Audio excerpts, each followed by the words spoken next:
17장에서 바울은 아테네에서 머물며 아레오파고에서 복음을 이렇게 마지막으로 전하였고요. 몇 사람이 이렇게 믿게 됩니다.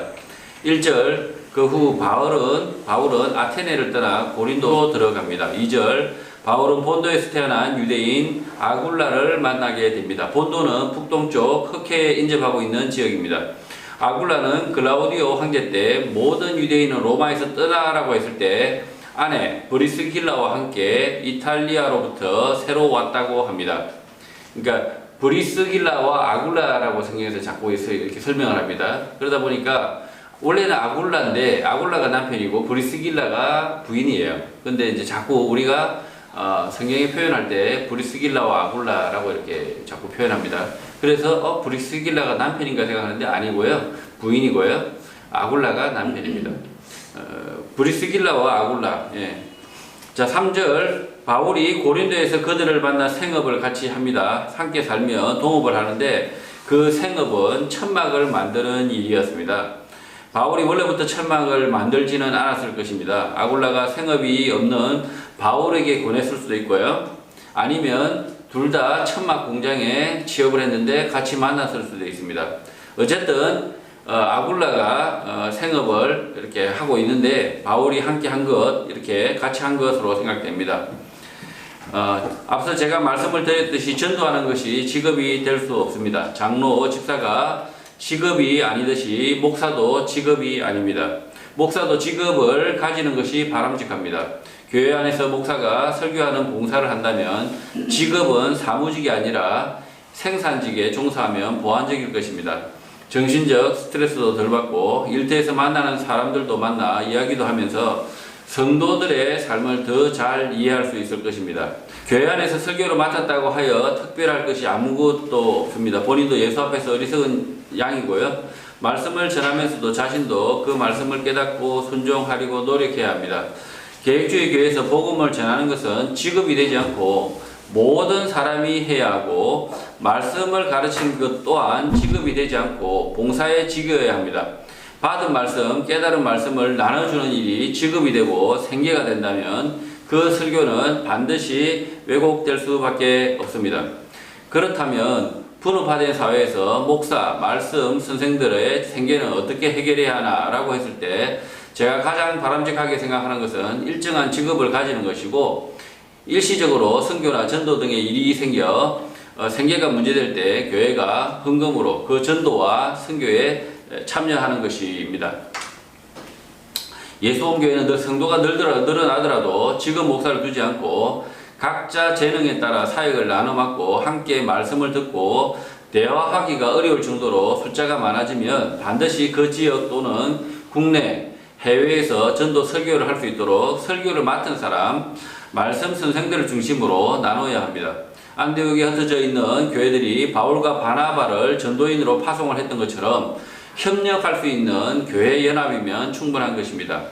아굴라가 바울에게 텐트 만드는 일을 제안했을 때 바울이 내키하지 않았을 것입니다. 대학 교수가 자동차 조립 라인에서 일하는 것 같은 상황인데 바울은 다메섹과 예루살렘, 가이사랴에서 복음을 전하며 신분과 지위가 아무 의미가 없다는 것을 안 것입니다. 그래서 아굴라의 동업 초대가 있었다면 즐겁게 응한 것입니다. 아굴라와 바울의 텐트 공장은 복음을 담는 그릇이 된 것입니다. 4절, 바울은 아굴라와 천막을 만드는 동업 일을 하면서도 안식일마다 회당에서 강론하고 유대인과 헬라인을 권면하는 일을 합니다. 천막을 만드는 일이 부끄럽다, 창피하다 생각하지 않고 힘이 들었겠지만 아굴라와 함께 즐겁게 만들어 납품을 했을 것입니다. 바울은 아굴라에게 텐트 만드는 기술을 배우고 아굴라와 브리스길라는 바울에게 성경을 배웠을 것이라 생각됩니다. 5절, 이렇게 하는 동안 실라와 디모데가 마게도냐로부터 고린도로 와서 합류를 합니다. 이때부터 바울은 더욱 힘을 내어 하나님의 말씀에 붙잡혀 유대인에게 예수는 그리스도라 밝히 증언을 하였다고 합니다. 혼자서 사역하던 바울보다 오른쪽에 실라, 왼쪽에 디모데가 서서 함께 복음을 전하는 데 용기를 얻는 것입니다. 복음을 전하는데 혼자서 전하게 하는 것보다 세 사람이 협력하는 것이 가장 이상적인 것 같습니다. 베드로도 혼자서 말씀을 전하지 않았습니다. 옆에 요한을 대동하고 전합니다. 두세 사람이 팀을 이루어 복음을 전하고 말씀을 가르치는 것입니다. 저는 복음을 전한다라는 것과 말씀을 가르친다라는 것을 구분하여 말을 합니다. 복음을 전한다라는 것은 예수가 그리스도다, 십자가에서 죽으시고 부활하시고 심판하신다라는 간단한 메시지를 전하는 것입니다. 이것을 전하면 믿든지 말든지는 전하는 사람의 능력이 아니라 하나님의 뜻 아래 있고, 그가 이 메시지를 믿으면 불러 예수의 말씀을 시간을 들여가면서 가르치는 것입니다. 이후 그가 자기 입으로 예수를 구주로 시인하고 자기의 생각대로 살던 것을 버리고 오직 예수 그리스도의 말씀만을 따르기로 인정하면 세례를 베풀고 주 안에서 한 형제 자매로 받아들이는 것입니다. 6절, 바울이 고린도에서 담대하게 복음을 전하자 반응이 생겨납니다. 바울이 전하는 복음에 대적하는 사람들이 생겨나고 비방을 합니다. 하나님을 믿는다고 하는 사람들, 예수를 믿지 않는 유대인들로부터 비방을 받았을 것 같습니다. 그러자 바울이 옷을 털면서 말을 하는데 너희 피가 너희 머리로 돌아갈 것이요 나는 깨끗하니라 라고 말합니다. 바울이 고린도에 있는 유대인들과 논쟁한 것은 예수 십자가 죽음 피입니다. 예수를 십자가에서 죽이는 것이 당연하다, 성전을 모독했고 안식일을 범하고 하나님의 아들이라 참칭한 그 예수는 죽어 마땅하다라고 유대인들이 말을 했던 것 같습니다. 그래서 바울은 너희가 믿지 않는 것, 그것 때문에 심판받아 죽는 것, 멸망하는 것이고, 바울 자신은 이 복음을 전했으니까 그들의 죽음에 대하여 책임이 없다, 깨끗하다라는 것입니다. 바울은 그렇게 말하고 유대인이 아니라 이방인을 찾아갑니다. 7절, 거기서 옮겨 디도 유수도라 하는 사람의 집에 찾아가는데 그는 하나님을 경외하는 자라고 합니다. 디도 유수도의 집은 회당 옆으로 말씀을 매일 듣기 위하여 노력한 듯 합니다. 우연히 회당 옆에 살게 될 수도 있지만 회당에서 매일 자주 말씀 듣는 것을 위하여 집을 그 옆으로 정했을 수 있습니다.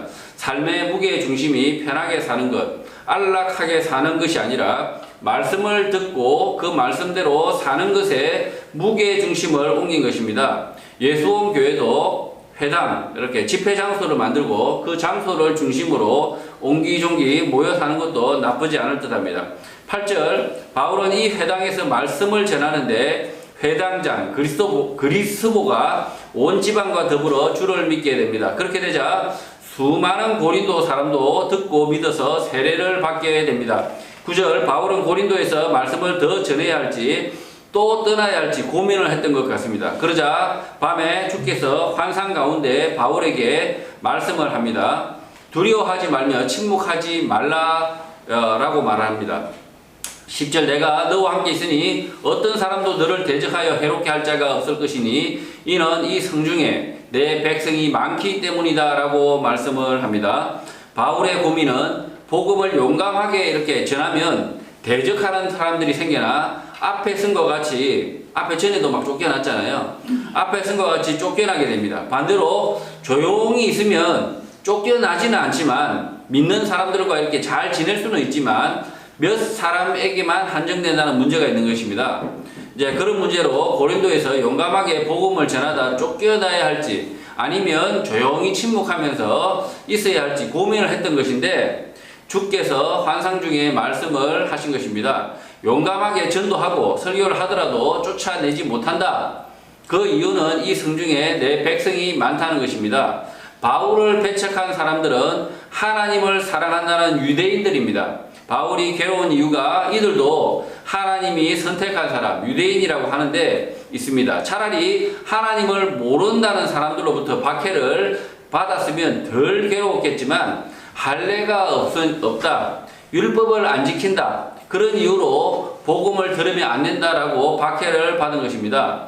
복음을 전할 때 가장 괴로운 것이 예수를 믿는다, 기독교인이다 라고 말을 하는데 전혀 예수를 구주, 주인, 진리로 아는 것이 아니라 자기 생각, 자기 마음을 진리로 알고 자신이 주인으로 살면서 건강과 행복, 평안과 영생을 덤으로 가지려고 하는 태도를 가진 사람들을 만나는 것입니다. 제가 이런 분들을 예수 자신교라고 그러잖아요. 예수 자신교. 예, 이런 분들을 저는 교회 안에 있는 가장 전도하기 힘든 분들, 예수 자신교. 예수는 믿는데 자신을 주인인 거죠. 예, 이런 분들은 참 복음을 전해야 될지 말아야 될지 제일 괴로운 분들이에요. 이런 분들이 있다면 복음을 전해야 할까요? 아니면 모른 척 해야 할까요? 저는 모른 척하고 복음을 듣지 못한 사람에게 찾아가야 한다라고 생각을 합니다.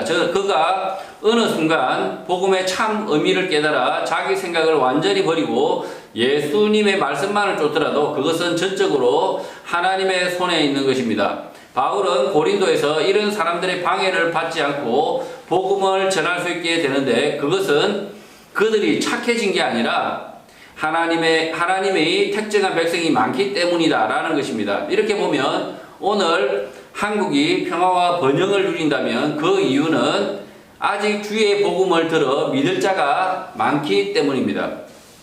그러니까 지금 한국 교회가 이렇게 평안을 누리고 이렇게 번영을 누리는데 우리가 잘나서 이렇게 누리는 것이 아니라 그 이유는 어디에 있냐? 아직 복음을 들을 사람이 남아있기 때문에, 하나님이 택정한 백성이 남아있기 때문에 우리가 예수 그리스도의 복음을 전했을 때 그들이 받아들일 자들이 아직 남아있기 때문에 우리가 지금 이런 평안을 누리는 것이 아닌가라고 생각을 한다는 겁니다. 11절, 그래서 바울은 고린도에 1년 6개월을 머물며 그들 가운데서 하나님의 말씀을 가르쳤다고 합니다. 그들 가운데는 고린도 사람들의 회당 가운데서 가르쳤다는 것입니다. 바울은 주님의 계시 가운데 이렇게 할 수 있었던 것 같습니다. 그러나 위 본문 구절에 대한 오해도 많습니다. 환상 중에 바울이 이렇게 주님의 말씀을 들어요. 음성을 듣는데 이 본문에 대한 오해가 심각하게 있다는 거죠. 한국교회에 조금 영적이다, 거룩하다라고 하는 교회를 찾아가 보면 성도에게 바울처럼 하나님이 머릿속에서 뭔가를 말해준다라고 믿고 말하는 사람들이 있습니다. 바울과 이렇게 동급이 되고 싶은 열망 때문에 그렇게 말하지만 잘못된 것입니다. 저는 살면서 단 한 번도 하나님이 직접 저에게 음성으로 말씀하신 일이 없습니다. 그러나 주님께서 저에게 직접 찾아와 바울과 같이 부탁한 일이 전혀 없지만 저는 예수님과 오랫동안 함께 산 것처럼 온갖 말씀들이 수두룩하게 기억납니다. 왜 그럴까요? 저는 학생 시절 라디오를 밤이 늦도록 틀었고 그 라디오에서 말하는 사람의 목소리를 늘 듣고 살았습니다. 이종환의 별이 빛나는 밤에, 이종환의 디스크 쇼. 갑자기 막 시그널 음악이 생각이 나죠? 네, 생각이 막 납니다. 그래서 마치 제가 그 라디오의 DJ를 안다라고 생각을 합니다. 그러나 그 DJ가 저를 알고 있고 저에게 불쑥 찾아와 무엇인가 말을 이렇게 하게 될까요? 이종환 디스크쇼 이미 고인이 되셨지만 네.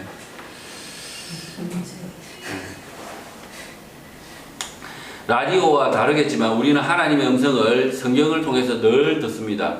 하나님은 말씀을 통하여 우리에게 찾아오고 우리는 그 하나님을 말씀으로 만나게 되는 것입니다. 그 말씀을 자주 듣다 보면 직접 만나보고 싶고 직접 찾아올 것 같다는 생각도 있을 것입니다.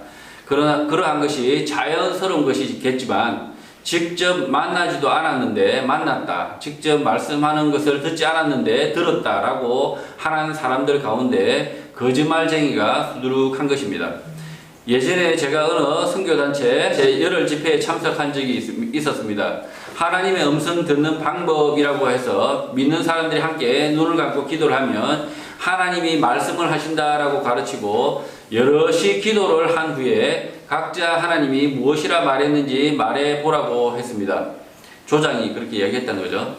몇 사람이 기도를 하고 눈을 뜬 후 하나님께서 자기에게 이렇게 말하더라, 뭘 하라고 이렇게 하더라, 뭘 그만둬야 한다, 마치 하나님이 자기에게 직접 말한 것처럼 이렇게 말을 했습니다. 나쁜 말을 하는 게 아니고 좋은 말들만 하니 그게 진짜 하나님의 음성이 맞는 것이냐라고 물어볼 수도 없었습니다. 이런 분위기 속에서 저는 아무런 생각도 하지 않았고 사람들의 표정을 보니 바램이나 희망 같은 것을 적당히 둘러대고 있다라는 생각에 아무 말도 하지 않았습니다. 제가 질문을 해보겠습니다. 자기 생각과 하나님의 직접적 음성은 어떻게 구분을 할까요? 다시 다르게 이제 질문하면 하나님은 어떤 때 직접 찾아와 말씀을 하실까요? 하나님이 직접 나에게 찾아와 말씀을 하시면 이렇게 계시가 됩니다. 계시.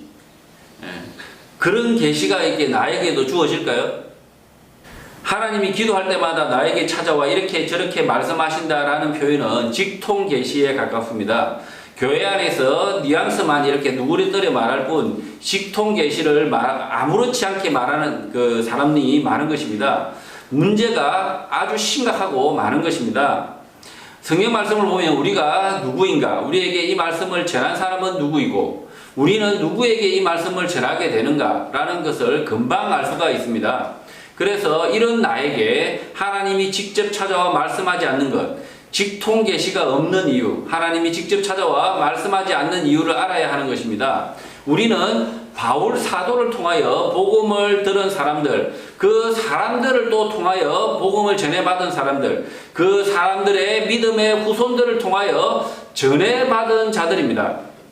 하나님의 음성, 주님의 말씀은 선지자와 사도를 통하여 우리에게 넘치도록 주셨습니다. 그래서 직접 듣지 않아도 마치 직접 들은 것 같고 그 말씀을 쫓아서 사는데 아무런 지장이 없게 된 것입니다. 다시 사도행전과 같이 복음이 처음 전해져야 할 이유가 없습니다.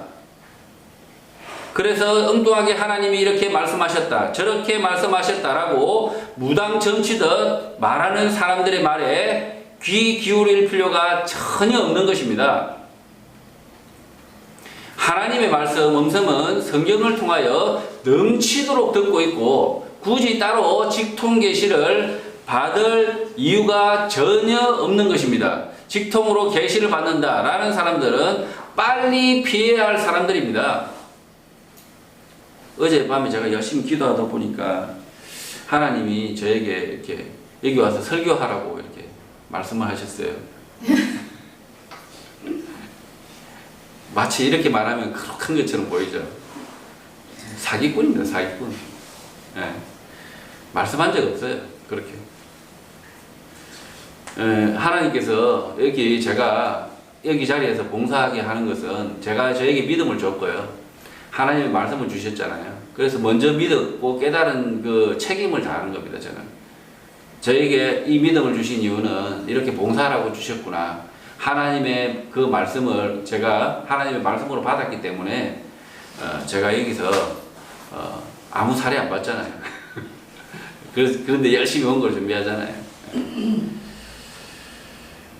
그래서 이런 분들은 제처럼 이렇게 앞에서 하나님께서 저에게 이렇게 말씀을 전하라고 저에게 말씀을 하셨습니다. 기도 가운데서 말씀하셨습니다. 이렇게 말씀하시는 분은 얼른 피하시라고요. 이분들은 곧 이만희와 같은 분이 되실 겁니다. 아니면 평생을 이만희처럼 이렇게 시커먼 속내를 드러내진 않지만 평생을 그렇게 속이고 다닐 겁니다. 그러나 성령님의 인도하심과 내주하심, 말씀의 인도하심과는 분명히 구분해야 하는 것입니다. 말씀을 깨달아 갈 길을 밝히 알고 확신하여 말하더라도 하나님이 나에게 이렇게 말씀하셨습니다 라고 직통계시로 말하는 것은 거짓말이고 잘못입니다. 그 거짓말로 인하여 교회가 대가를 치르게 되는 것입니다. 12절 고린도에서 말씀을 가르치던 중 갈리오가 아가야 총독이 되어 내려옵니다. 총독이 바뀌자 유대인들이 일제히 일어나 바울을 대적하여 법정으로 데리고 갑니다. 바울의 전도를 방해하려는 유대인들이 이전에도 많았으나 하나님이 전임 총독의 권력 때문에 억제되어 막으실 수도 있습니다. 제가 무슨 이야기 하냐면 총독이 바뀌니까 갑자기 원래는 이렇게 바울을 탄압해야 될 사람들이 지금까지 조용했었잖아요. 그죠? 예. 그 조용한 이유는 아까 뭐라고 얘기했냐면 거기 고린도에서 복음을 들을 사람이 더 있었기 때문에 하나님이 막으셨다라고 얘기했잖아요. 이분들을 잠시 막았는데 이 하나님이 막으시는 도구는 전임 총독. 이 전임 총독이 뭔 일을 했는지 모르지만 총독이 뭐라 해서 이들이 감히 이렇게 하지 못했다는 거죠. 근데 총독이 바뀌자마자 이 사람들이 즉시 태도를 돌변한 것으로 봐서 이 전임 총독이 뭔가 뭐 자기는 물론 바울을 도우려고 한 건 아니지만 어쨌든 바울을 결국은 도운 꼴이 된 거죠. 그런데 지금 총독이 바뀌자 이 사람들이 태도가 급격히 변합니다. 13절 유대인들은 바울이 율법을 어기고 하나님을 경외하라고 사람들을 권한다. 모순이다라고 총독이 바뀌자마자 즉시 고발을 합니다. 14절 바울이 해명을 하려고 할 때 갈리오가 먼저 말을 합니다. 이것이 무슨 부정한 일이나 불량한 행동이며 내가 당신들 말을 들어 처벌을 하겠지만 15절 이 문제가 언어와 명칭 너희 법에 관한 것이니 법정에 데려오지 말고 스스로 처리하라고 합니다. 이러한 일에 재판장 되기를 원치 않는다라고 말을 합니다. 이번 총독도 왔는데 이 사람들이 막 이제 처벌해달라고 하니까 이번 총독도 뭐라고 해야 하냐면 니네들 일이니까 니네들끼리 알아서 처리해 하고 이 총독도 그냥 끊어버린 거죠. 16절 그리고 그들을 법정에서 쫓아냅니다. 17절 그러나 유대인들은 자기들 뜻대로 처벌이 되지 않자 회당장 소스데네를 잡아 법정 앞에서 때립니다. 갈리오는 스스로 처리하라고 했으니 관여를 안 하는 것입니다. 때리든 말든 네 맘대로 해라 했으니까요. 바울을 잡아서 때리지 못하게 되자 대신 회당장이 바울 일행에게 가르치도록 회당 공간을 제공한 것을 트집 잡아서 때린 것 같습니다. 18절 바울은 이후에도 여러 날 더 머물다가 고린도 교회 형제들과 작별하고 배 타고 수리아, 시리아로 가는데 브리스길라와 아굴라도 함께 갔다고 합니다. 바울은 오래전 서운한 것이 있어서 갱그레아에서 머리를 깎습니다. 머리를 깎는 이유는 하나님께 드려졌다라는 나시린의 서약을 따르는 것 같습니다. 바울이 머리 스타일 손보고 가는 것을 기록하는 것이 아닙니다. 바울의 결심, 평생을 복음을 전하는 그 일에 헌신하겠다는 것을 머리 깎는 것으로 드러낸 것입니다. 그 개그 콘서트에 보면 우리 언니 머리 깎고 가실게요 이게 아니라는 거죠. 잠시만요 우리 언니 머리 깎고 가실게요 하면서 이렇게 우리 바울 선생님께서 까치는 오빠가 아니라는 이야기죠. 바울이 자기 머리를 깎고 자기 가족으로 돌아갈 수도 있잖아요. 바울은. 그리고 자기가 자기의 삶으로 돌아갈 수도 있어요. 뭐 자기가 원래 하던 일 그걸로 돌아갈 수 있지만 바울은 머리를 깎고 자기가 자기의 원래 하던 일로 돌아가지 않겠다라는 결심을 하게 되는 것 같습니다. 이 바울도 이제 바울 서신을 자주 이렇게 보다 보면 바울의 기록을 보다 보면 바울도 자기가 원래 하던 일로 돌아가고 싶은 마음이 있었어요. 그러니까 처음부터 바울이 아주 헌신된 주의 종이었느냐? 바울도 이 복음을 전하면서 이 성도들과 함께 커갔다라고 저는 생각을 합니다. 특히 브리스길라와 아굴라 이 두 부부 두 사람 이 부부가 정말 바울의 동역자라서 굉장히 큰 일을 합니다. 아마 그 바울을 정말 바울답게 만든 사람들은 이런 사람들이 아니었나 라고 생각합니다. 그래서 이 바울이 하나님 앞에 전적으로 평생을 나중에 이제 표대를 보고 달려간다고 그러잖아요. 바울이 이제 나이가 들어서 이제 죽음을 앞에 두고 있고 질병 가운데 있을 때 자기는 표대를 위해서 다 마지막까지 다 달려갔다고 라는 말을 할 때까지 누가 이 바울과 함께 했느냐. 이런 믿음의 사람들이 함께 했다는 거죠. 브리스길라, 아굴라 같은 이런 믿음의 사람들이 함께 했고 그들과 함께 그 성도들과 함께 커갔다. 이렇게 저는 생각을 합니다. 19절 바울은 갱그레아에서 배를 타고 에베소로 갑니다. 바울 일행은 실라, 디모데, 브리스길라, 아굴라까지 최소 5명입니다. 이제 브리스길라, 아굴라까지 합류를 한 거죠. 합류를 해서 고린도에서 갱그레아에서 이제 머리 깎고 배를 타고 에베소로 간 겁니다. 긴 항해에 지친 일행들은 에베소에 도착하자마자 뻗었다라고 볼 수 있습니다. 그러나 바울은 잠시도 쉬지 않고 회당에 들어가 유대인들과 변론을 합니다. 변론을 한다고 하니 괜히 말싸움을 한다, 시비를 건다라는 것이 아니라 예수 그리스도의 죽으심과 부활을 이야기한다, 복음을 전한다라는 것입니다. 20절 여러 사람들이 복음을 듣고 바울 일행이 에베소에 더 머물기를 청하지만 허락하지 않습니다. 바울이 왜 그렇게 하는지 바울의 마음속에 들어가 보지 않아서 모르지만 누군가 보고 싶거나 누군가에게 반드시 복음을 전해야 할 사람이 있는 것 같습니다. 21절 바울은 에베소에서 짧은 만남을 가지고 작별하면서 만일 하나님의 뜻이면 너희에게 돌아오리라 라는 말을 남깁니다. 그리고 배를 타고 에베소를 떠납니다. 22절 가이사랴에 상륙하여 올라가 교회의 안부를 물은 후에 안디옥으로 내려갑니다. 내려갔다고 하지만 지리적으로는 사실은 위로 올라간 것입니다. 우리가 이제 서울에서 어디를 가든 내려갔다고 그러죠. 예. 서울에서 저기 강원도로 가도 내려갔다. 저 부산으로 가도 내려갔다. 저 위로 저기 일산으로 가도 내려갔다. 뭐 이렇게 표현할 수 있는 겁니다. 네. 가이사랴는 집사 빌립이 복음을 전한 곳이고 베드로가 백부장 고넬료의 집에 초대되어 복음을 전하고 세례를 베푼 곳입니다. 또 바울이 예루살렘에서 복음을 전하다 박해를 받고 피신을 하기 위하여 자기 고향 다소로 가기 전 잠시 머물며 복음을 전하는 곳입니다. 바울은 이 가이사랴에서 만난 성도들이 말씀의 은혜 아래에 잘 있는지 매우 궁금했던 것입니다. 이 가이사랴 여기에 바울이 정말 처음 예루살렘에서 뜨겁게 복음을 전하고 다메섹에서 형제들과 바울이 생활하잖아요. 복음을 전하잖아요. 그리고 다시 다메섹에서 쫓겨나서 예루살렘으로 옵니다. 예루살렘에서 다시 또 복음을 전하다가 또 쫓겨나잖아요. 쫓겨나는데 이 가이사랴에서 이렇게 숨어 있으면서 잠시 피신해 있으면서 복음을 전했는데 이때 바울이 처음 이렇게 절정적으로 복음을 전했던 그 사람들, 그 형제들이 가이사랴에 있었던 거죠. 그래서 이 가이사랴의 형제들을 만나기 위해서 바울은 아주 긴 항해를 무릅쓰고 이 가이사랴에 먼저 도착을 한 겁니다. 교회의 안부를 물었다라는 것은 성도들의 안부만을 묻는 것이 아니라 예수 십자가의 피 가운데 세워진 교회에 복음을 전하고 예수의 말씀을 가르쳐 지키는 그 일을 하고 있는지 물은 것입니다. 바울은 교회의 안부를 묻고 즉시 바나바와 함께 말씀을 가르쳤던 안디옥으로 돌아갑니다. 23절 그리고 얼마 있다가 다시 떠나 갈라디아와 부르기아 땅을 차례로 다니며 모든 제자를 굳건하게 하였다고 합니다.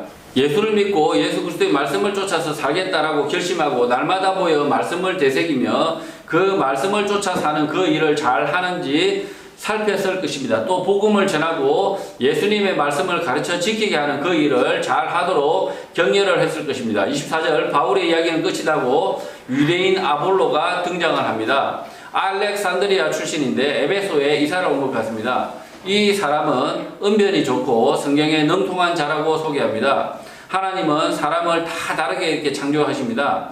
그래서 사람마다 재능이 다 다릅니다. 그러나 한국은 조선시대부터 오랫동안 한 가지 능력, 학습하는 능력을 지나치게 숭상하는 문제가 있었습니다. 학습하는 능력, 말하는 능력은 하나님이 각 사람에게 나눠주는 능력의 하나일 뿐입니다. 어떤 재능이 어떤 재능보다 위에 있지 않습니다. 사람이 벼랑 끝에 매달려 있다면 학습하는 능력보다 그 위기를 탈출할 수 있는 팔의 근력이 그 무엇보다 중요합니다. 힘이 중요하다는 거죠. 이렇게 벼랑 끝에 매달려 있으면 뭐 많이 하는 것보다 뭐가 중요하다고요? 이 팔 힘만 있으면 살아나는 거 맞지 않습니까? 마찬가지로 바닷물에 빠졌다면 학습하는 능력보다 그 수영 잘하는 능력, 물에 뜨는 능력이죠. 그 능력이 자신의 목숨을 건지는 가장 위대한 능력인 것입니다. 그래서 하나님의 주신 능력, 각자 주어진 능력대로 겸손하게 살아야 하는 것입니다. 어떤 사람은 어떤 사람보다 더 많은 능력, 재능을 받아 태어납니다. 또 어떤 사람은 아무런 재능도 없는 듯이 이 땅에 태어납니다. 그러나 하나님은 이런 차이를 통하여 조화를 이루고 선을 이루고 거룩함을 만든다라는 사실을 알아야 합니다. 내가 남보다 좀 많이 못생겼다라고 하여 좌절하지 마시기 바랍니다. 또 내가 좀 남보다 재능이 많다 하여 그 재능을 자기 배만을 위하여 살지 마시길 바랍니다. 재능, 능력, 외모 등은 하나님이 여러분이 어머니 뱃속에 있을 때 정하여 여러분에게 나누어 주신 것입니다. 나보다 더 못난 사람들이 있다는 사실에 이렇게 감격하셔도 됩니다. 또 나보다 더 잘난 사람들이 있으면 내가 좀 일을 못해도 욕은 안 먹겠구나 라고 생각하시면 됩니다. 어쨌든 여러분은 하나님의 창조물, 피조물이고 하나님이 이렇게 저렇게 만드셨다는 것을 인정하고 즐겁게 성실하게 믿음으로 사시면 됩니다. 아볼로는 말도 잘하고 성경도 능통하니까 좋겠다 하겠지만 그것은 아볼로 자신에게 좋은 것이 아니라 에베소 교회에 좋은 것일 수 있습니다. 아볼로는 가르쳐야 하니까 얼마나 피곤하겠습니까? 25절 아볼로는 일찍이 주의 도를 배워 열심으로 예수에 관한 것을 자세히 말하며 가르쳤다고 말합니다. 그러나 요한의 세례만 알았다라고 기록합니다. 요한의 세례 외에 또 뭐가 있길래 그것만 알았다라고 말할까요? 이 구절도 오해가 많은 구절입니다. 요한의 세례밖에 모른다. 그러니 그가 모르는 것은 성령 세례일 것이다 라고 가르칩니다. 잘못된 가르침입니다. 아볼로가 모르는 것이 성령 세례였다면 이 본문에서 오해가 없도록 성령 세례를 가르쳤다라고 기록을 했을 것입니다. 그러나 그렇게 하지 않았습니다. 성령 세례는 여러 번 제가 말했듯이 예수 십자가와 부활 그리고 구원사역에서 반드시 필요한 단회적으로 나타난 강력한 성령의 임재 사건입니다. 불의 혀와 같이 성령이 각 사람에게 임하는 사건은 다시 일어날 필요가 없고 오늘을 살아가는 우리에게는 말씀, 진리를 깨달음으로 성령이 우리 마음 가운데 임재하시는 것입니다. 그러나 아볼로가 가르치는 이 요한의 세례는 죄의 회개를 촉구하는데 그치는 가르침인 것입니다. 예수 그리스도를 믿는 사람은 반듯한 삶, 율법을 지키는 삶, 윤리적인 삶을 목적으로 하지 않습니다. 그 이상입니다. 제가 이제 이렇게 말씀을 드렸는데요. 자, 초대 교회에 임한 성령, 불의 혀와 같이 임한 성령과 우리가 말씀을 깨달음으로 인해서 우리 마음에 찾아오시는 성령님이 다른 성령님일까요? 다른 성령님일까요? 전혀라는 거죠, 전혀. 말씀을 깨달음으로써 우리에게 찾아오는 성령님, 이 성령님이 똑같다는 거죠. 똑같은데 어떤 사람은 굉장히 능력이 있고 어떤 사람은 아주 빌빌합니다. 왜 그럴까요? 이 초대교회에 받았던 불의 혈과 같이 성령을 받은 사람이 그 마음에 열정을 품고 불타올랐기 때문에 이적이 일어나고요. 기적이 일어나고 마찬가지입니다. 말씀을 통해서 우리가 지금도 많은 믿음의 사람들을 보면 말씀을 통해서 성령을 받았는데 성령이 임했는데 그 말씀에 불이 타서 열정에 불이 타서 순교하고 기적이 일어나고 복음을 전했는데 많은 사람이 깨닫고 이런 기적들이 그 초대교회 이후에도 계속 일어납니다. 그러나 그 차이점은 뭔가요? 여기는 초대교회는 하나님께서 예정하신 성령님을 불의 혀와 같이 강력하게 주셨고요. 이쪽에서는 우리들은 성경의 말씀을 통해서 우리에게 성령을 주시는데 이 성령의 말씀을 쫓아 사는 우리가 열정에 불타 살면 다를 바가 없다는 거죠. 이 바울과 같은 삶을 똑같이 살 수 있다는 거죠, 사실은.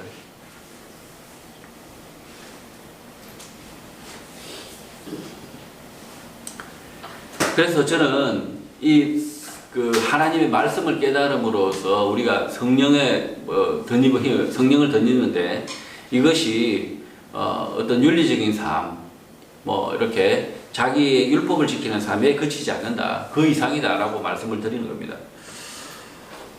26절 아볼로가 해당해서 설교를 하고 브리스길라와 아굴라가 이렇게 듣습니다. 설교가 끝나자 아볼로를 데리고 나가 하나님의 도를 더 정확하게 풀어서 설명을 합니다. 앞서 요한의 세례와 대비되는 하나님의 도는 브리스길라 아굴라 부부가 바울과 함께 생활하며 바울에게 배웠던 것입니다. 그것을 하나님의 도라고 말하고 있고 브리스길라와 아굴라가 아볼로를 가르치고 있는 것입니다. 텐트 만들던 아굴라가 아볼로를 가르치고 있지만 아볼로는 자기의 성경 지식을 앞세우거나 내세우지 않고 순전하게 가르침을 받습니다. 이 본문에서 길게 설명하고 있지 않아서 이 하나님의 도는 무슨 뜻인지 바로 알 수가 없습니다. 그러나 바울이 쓴 편지들, 로마서 등을 통하며 매우 잘 알 수 있습니다.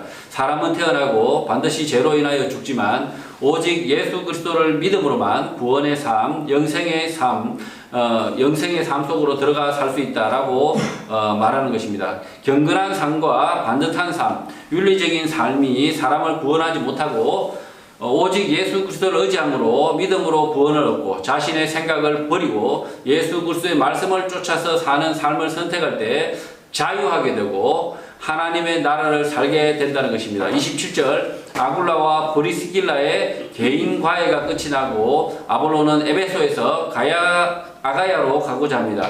아볼로는 자신이 가졌던 성경 지식에 바울의 복음이 탑재되자 이 말씀을 가르치고자 하는 열망이 더 생겨난 것입니다. 그래서 에베소의 형제들은 아볼로를 격려하며 아가야에 있는 형제들에게 편지를 써 영접을 하라라고 부탁을 합니다. 아볼로는 말씀을 잘 가르치고 예수 복음에 충실한 자니까 환영하고 그가 교회 안에서 설교하고 가르칠 수 있도록 도우라라고 편지였던 그런 편지였을 것 같습니다. 아볼로가 아가야로 가서 예수 그리스도의 말씀과 구약 성경을 가르쳐 은혜로 말미암아 믿는 자들에게 많은 유익을 주었다라고 합니다. 28절 그 근거는 아볼로가 성경을 가지고 예수는 그리스도라고 증언하고 공중 앞에서 힘있게 유대인의 말을 이겼기 때문이란 것입니다. 아볼로가 예수의 도에서 진일보하여서 예수는 그리스도라고 증언하였고 구약에 예언된 그가 예수라고 힘있게 말하며 유대인과 논쟁에서 이겼다라는 것입니다. 예수교회의 성도 여러분, 우리는 예수는 그리스도입니다. 라는 복음의 메시지를 전해야 합니다. 길거리에서 외친다고 사람들이 듣지 않습니다. 그러니 우리의 일터와 사람들의 모임에 들어가서 만나게 되는 사람에게 예수가 인생의 메시아, 구원자 되신다라고 전해야 하는 것입니다. 또 가난한 자와 병든 자, 연약한 자들에게 찾아가 복음을 전하고 그 복음을 받을 때 예수 그리스도의 말씀을 가르쳐야 합니다. 우리는 그 유의를 위하여 부름을 받은 자들입니다. 그 누구도 예외가 없습니다. 우리의 삶의 목적이 먹고 마시고 자다가 죽는 것에 있지 않습니다. 예수 그리스도의 복음을 전하고 그의 말씀 진리를 가르쳐 죄에서 자유하는 삶을 누리다 함께 천국 가는 그 일에 우리를 부르신 것입니다. 모든 성도가 이 일을 하기 위하여 각자 준비되어지길 주님의 이름으로 축복합니다. 아멘.